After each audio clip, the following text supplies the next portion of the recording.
Welcome back to Radio Entrepreneurs. I'm Jonathan Freedman, and our next guest, Joyce Tavon of Massachusetts Housing and Shelter Alliance. Sorry about that, Joyce. It's a mouthful early in the morning. It is. It is. So, welcome to Good to Radio be with you. Entrepreneurs. Can you tell us, our listeners, a little bit about the Massachusetts Housing and Shelter Alliance?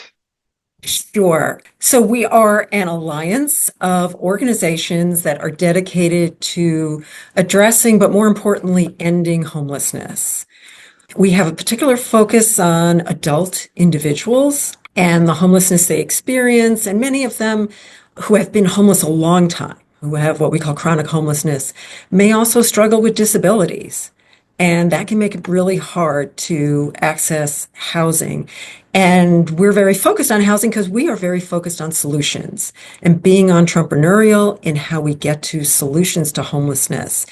You know, Jonathan, in this country, as we've responded to modern homelessness over the last few decades, we did a great job in responding to the emergency. And as a colleague and leader in the field recently described it, we did a great job at creating an emergency room, which is that responsive emergency shelter. And I don't want to undermine or minimize it, but think about I take it when you say emergency, that's a short-term fix. Correct. It's somebody that in a was the crisis original or something. intention. You know, I will date myself and say, 35 years ago when I got into this field, we really thought like we're responding to an emergency. We got to do something today.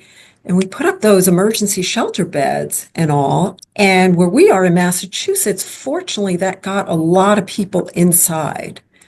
And often, getting inside you can then move on to the next step. But what we've learned over the years is that for a lot of folks, focusing on, can I get a bed tonight? Being in a crowded shelter isn't the best place for trying to work on your sobriety, addressing issues of mental illness, or maybe you have none of that and you're just trying to get yourself back together and get a job and all, so you're still in an unstable situation. Anyway, what I was describing in our work around housing is a particular focus on those who've experienced long-term or what we call chronic homelessness. Those are the folks who maybe are in shelter a year or more, or out on our streets. And they also are the folks who tend to have high healthcare costs, in and out of emergency rooms, have acute care hospitalizations. What we've learned over the years is it really is the best approach when you look at the data and the evidence to get them housed quickly. So that's your first step, and provide wraparound support services. And don't do it in a way that forces it on people, but really engages them. And we see great results. People remain housed, healthcare costs come down. Yeah. A couple of things I want to get. First of all, if you wouldn't mind providing a little bit of context, because what kind of numbers are we talking about? And I know the numbers are probably changing daily, obviously, but give us some sense of the magnitude of what we're talking about in terms of, I guess, chronic homelessness and what that looks like. Yeah, sure. And just as a side note, it is a surprising and hard challenge simply to get good numbers, good data. And that, just by the way, is one of the things we in my organization really are focused on, because how can you do effective planning and create good interventions without good numbers, good data? We're getting better at it. Just looking over at some numbers, in the last year, we've gotten better data from the state. In a typical month, there are about 14,000 households who've been defined as homeless. So a lot of them may stay in that situation for some time. Others may be in and out. And that's both families and adult individuals. And so a number of that magnitude, 14,000, isn't like, we find 3 beds here and 3 beds here and we solve the problem. However, it's significant magnitude. It's significant. However, what we do know, and it's really tough, and I won't get deep in the weeds of it because there are a lot of populations mixed in there. For folks here in Massachusetts, you may be aware, we had a very terrible migrant crisis that happened. A lot of families came in our system. For a variety of reasons, the state responded using our family homeless response system.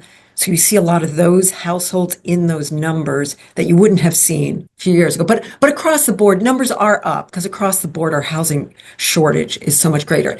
In any event, what we do know is within that system, about 15% or just a little over 2,000 are chronically homeless, my little air quotes. What that means is they're experiencing both very long-term homelessness and they are disabled. And we know over the years when you intervene with that group, because if I'm in a shelter bed and I'm there for a whole year and the people in the beds next to me are in and out fast, right? I'm really taking up a lot of space, let alone the humanitarian crisis for that individual to be in a shelter or out on the streets that long. I mean, that, of course, is the number one issue.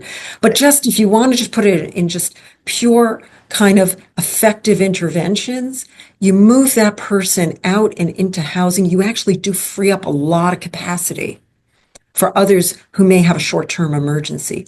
So in any event, the upshot is somewhere around between 2,000, 2,500 across the state is like that kind of bullseye intervention group that we really want to get moved on.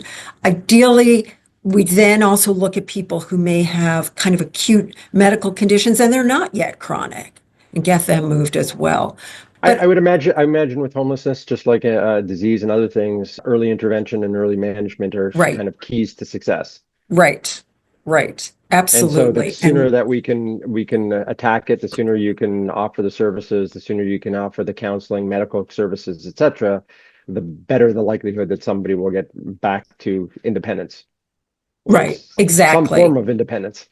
Right. And so our response of the last decade of addressing and reducing, and we did reduce chronic homelessness, was responding to a problem that was in the making over many years, where we didn't do precisely what you described of like really just coming in with a solution fast. So you're playing catch up. That is why, while I talked about like that small target group is relatively small, ideally we would broaden and get to like 30% of those households that are currently homeless in order to get to the folks that may also have significant disabling conditions and haven't yet been in this situation for a long time. So I would imagine, that the challenges, and I'm sure there are a myriad of challenges, but I'd imagine part of the challenges, you're talking about a transient population, you're talking about a population that may have, as you said, health issues, mental health issues, etc. And it would also appear to me that nothing is quite centralized, right? It really all depends on perhaps down to the municipality that you're in and then the state involvement. Lord knows there may or may not be, probably not federal involvement these days. And so all of these moving parts, and yet, the vulnerable population, how do you get that message out to those that are intervening really at the source? And making sure that people are in some respect channeling in the right way, if there is a right way, if it is almost as if there's a logical continuum. How do you ensure that standardization, if you will, of that process so that you can replicate and move people in a positive fashion? Is that one of the big challenges that your Yes. oration is No, it's trying a to really good address? questions. Yeah. I mean, a few things. First off, we partner a lot with state government, and try to say, like I talked about before, like, can we get good data? Because the better we have the numbers and the sense of the demographics of who's becoming homeless and all, the better we can all collectively respond. And then looking at some of the trends. So one of the trends that's, really disturbing. I mean, we've been a state where fortunately for a very long time, there really wasn't a big issue of people being out on the streets and in tent encampments. That was something we kind of associated like, oh, that you see that on the West Coast and all. Right. Well, sad to say, the numbers out on the streets have doubled in the Mm. last 10 years, and especially after the pandemic. So now we're trying to look at that data, and what we're seeing as one of the trends is our gateway cities, our kind of former manufacturing, smaller cities across the state, they've been especially hard hit with tent encampments and issues like that. So from there, we're kind of taking data we're seeing across the board and now trying to take it down to those cities. And both when we can, and my organization, Mass Housing and Shelter Alliance, or MHSA as we're often known, we will actually work with small cities and try to help them. Like, how do you put together a plan? Bring your key leaders together. Because, by the way, we know that engaging in housing and housing first is good business development. Mm. And we even hear it from city leaders, like, trying to move people from this tent encampment to that one is not effective. So we'll do that, bring that work down to the local level, work with law enforcement, public health, city leaders, business leaders, nonprofit service and housing providers, and also bring the organizations together that work with all of those gateway cities. So that would be an example of trying to balance what needs to be really local with what do we know is better and best practice, and doing our best to bring that across the state. I mean, it's got to be a momentous or a monumental task, obviously. Given the breadth and given the probably acceleration of the problem, as you talked about, since the pandemic, as we go through economic crises, people who traditionally aren't homeless probably finding themselves. We all hear almost every day about the cost of housing being an issue, and so, I'd imagine you also worry not only about the people on the street or homeless, but the people who are marginal at best, close to losing their homes or close to losing their places of living. And that groundswell can be even larger, I would imagine. And so, I would imagine your plate is full every day with a lot of different things. There are a few things I'd say. I mean, one, so what keeps me going and believing? I mean, first off, and again, to age myself, I grew up in New York City in the late 70s, early 80s. Homelessness didn't exist. Modern homelessness is a phenomenon that really started as you got deeper into the 80s and beyond, as I started my work in this field. But I remember a time where I lived in a big city and you essentially did not have people out on the streets and you really didn't have much in the way of homeless shelters. So it is possible still in the richest country in the world, we still are, to not have such kind of a tragedy, the kind of level of desperation of people literally being without a home. So I know it's possible. Secondly, I'd say we've seen the solutions work. Here in our state, Massachusetts, veterans homelessness, we've made tremendous progress, dramatically reduced veterans homelessness by 2/3. Why? Political will. Federal level, housing agency, HUD, and our Veterans Administration came together. They combined housing subsidies and services and said, we're going to prioritize this. And it worked.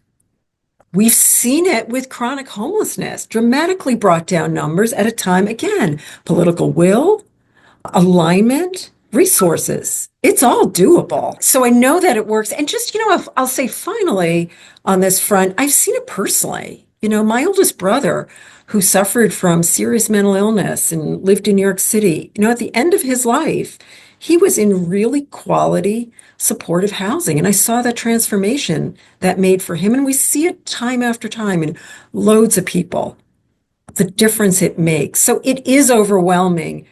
But we know that when you combine political will, resources, good planning, and innovation, you really try to, frankly, just cut the dysfunction, the red tape, speed the processes, we can make a difference. And there's some exciting stuff going on to do that, to kind of innovate in the sector that I think also keeps us motivated. It's wonderful to hear you're making great strides, and I wish you continued success in doing so. The old adage must hold true. If we all work together, it simplifies the task. And Joyce, you seem to be that link, hopefully bringing all those disparate groups together and doing so to help end, hopefully, homelessness and certainly working towards solving the problem. Joyce Tavon, CEO of Massachusetts Housing and Shelter Alliance. If people want to reach out to you, learn more about the organization, perhaps work with you, what's the best way for them to reach out to you? Sure. They can check out our website. It's mhsa.net. Or feel free to reach out to me directly at jtavon@mhsa.net. Happy to engage and connect with folks. Wonderful. It's been a pleasure having you on, learning about the great work that you're doing, and wish you continued success. Thank you. Really appreciate it. Take Our care. guest, our guest has been Joyce Tavon, CEO of Massachusetts Housing and Shelter Alliance, and we'll be right back with another segment on Radio Entrepreneurs.